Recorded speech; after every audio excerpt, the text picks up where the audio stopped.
প্রায় 2 বছর পর বসতে যাচ্ছে নতুন জাতীয় সংসদের অধিবেশন। নতুন সংসদের স্পিকার ও ডেপুটি স্পিকার কে হবেন সেটাই এখন টক অফ দ্য টাউন। সামনে আসছে একাধিক নাম। ডেপুটি স্পিকারের জন্য বিএনপির তরফ থেকে প্রস্তাব দেওয়া হয়েছে প্রধান বিরোধী দল জামাতকে। সংসদের স্পিকার ও ডেপুটি স্পিকার আসলে কিভাবে নির্বাচন করা হয় জানবো আজকের স্টার এক্সপ্লেইনসে। 12 ফেব্রুয়ারির নির্বাচনে 2/3 বেশি আসনে জয়লাভ করার পর সরকার গঠন করে বিএনপি। বাংলাদেশের সংবিধান অনুযায়ী সাধারণ নির্বাচনের পর নতুন সংসদের প্রথম অধিবেশন নির্বাচনের ফলাফলের গেজেট প্রকাশের 30 দিনের মধ্যে ডাকতে হয়।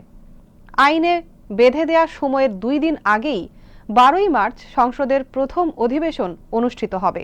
বাংলাদেশের সংবিধান ও জাতীয় সংসদের কার্যপ্রণালী বিধি অনুযায়ী পূর্ববর্তী সংসদের স্পিকার কিংবা ডেপুটি স্পিকারের উদ্বোধনী অধিবেশনে সভাপতিত্ব করার কথা। দ্বাদশ সংসদের স্পিকার ছিলেন শিরিন শারমিন চৌধুরী। শেখ হাসিনার পতনের পর তাকে আর প্রকাশ্যে দেখা যায়নি। আর সাবেক ডেপুটি স্পিকার শামসুল হক এখন কারাগারে।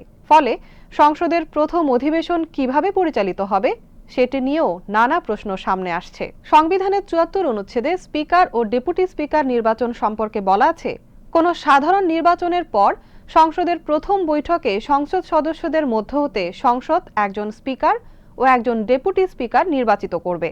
সাধারণত স্পিকার ও ডেপুটি স্পিকার পদে একজন করে প্রার্থীর নামই প্রস্তাব করা হয়, আর এটি করে থাকে সরকারি দল। তারা যেহেতু সংসদের সংখ্যাগরিষ্ঠ, সেহেতু তাদের প্রস্তাবিত প্রার্থী স্পিকার ও ডেপুটি স্পিকার নির্বাচিত হন। অবশ্য এবার ক্ষমতাসীন দল বিএনপির পক্ষ থেকে বিরোধী দল জামাতে ইসলামীকে ডেপুটি স্পিকারের পদ দেওয়ার প্রস্তাব দেওয়া হয়েছে। নিয়ম অনুযায়ী কোনো একজন সংসদ সদস্য স্পিকার হিসেবে কারো নাম প্রস্তাব করে সংসদ সচিবালয়ের সচিবকে নোটিশ করবেন। অন্য একজন সংসদ সদস্যকে সেই প্রস্তাবে সমর্থন জানাতে হবে। যার নাম প্রস্তাব করা হবে তিনি স্পিকার হিসেবে দায়িত্ব পালনে সম্মত আছেন এমন বিবৃতিও নোটিশের সাথে দিতে হবে।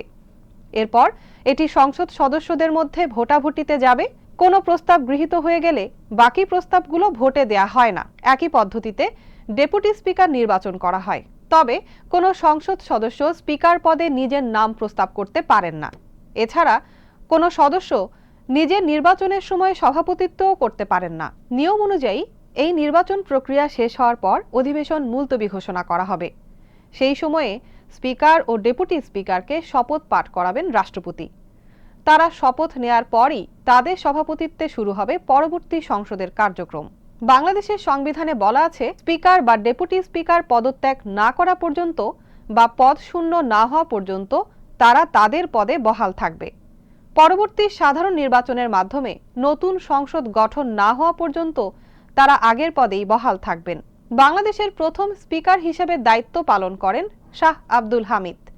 স্পিকার ও ডেপুটি স্পিকারের প্রধান কাজ সংসদ অধিবেশন পরিচালনা, নিরপেক্ষভাবে বিতর্কের মধ্যস্থতা এবং কার্যপ্রণালী নিশ্চিত করা। সবশেষে বলা যায়, এবারে সংসদের প্রথম অধিবেশন শুধু আনুষ্ঠানিকতা নয়, এখানেই ঠিক হবে সংসদ পরিচালনার সবচেয়ে গুরুত্বপূর্ণ দুটি পদ, স্পিকার ও ডেপুটি স্পিকার। এখন দেখার বিষয়, নতুন সংসদে শেষ পর্যন্ত কারা বসছেন এই দুই গুরুত্বপূর্ণ আসনে।